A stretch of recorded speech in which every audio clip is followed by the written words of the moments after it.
ही double बीची रस्साभाजी एकदा केली की परत अशीच कराल। सुरुवातीला डबल बी अर्धा चमचा तेलामध्ये हलकी सोनेरी होईपर्यंत परतून घ्यायची आणि बाजूला काढून घ्यायची ही बारीक गॅसवरच।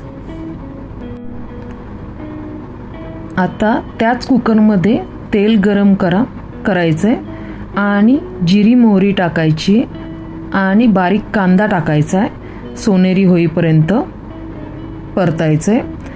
आता त्यामध्ये हळद हिंग टाकले, तेही परतून घ्यायचं आणि कोथिंबीर आलं लसूण खोबरं याचं वाटण करून टाकायचंय, तेल सुटेपर्यंत परतायचंय। ही त्यामध्येच डबल बी टाकायची आणि ती परतून घ्यायची।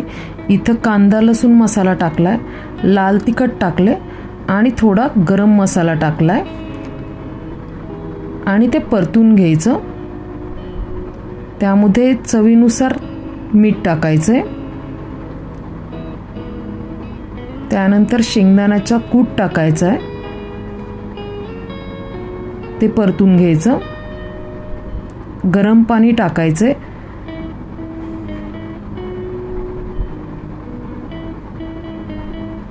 त्याचा कलर चेंज होतो, लालसर असा कलर येतो, तवंग येतो असा।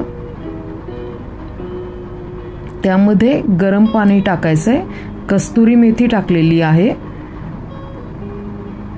आणि आता 3 शिट्ट्या होईपर्यंत झाकण लावायचंय। झाली आपली खमंग डबल बीची रस्साभाजी। अशा सोप्या रेसिपीसाठी सबस्क्राईब करा माझ्या चॅनलला। धन्यवाद।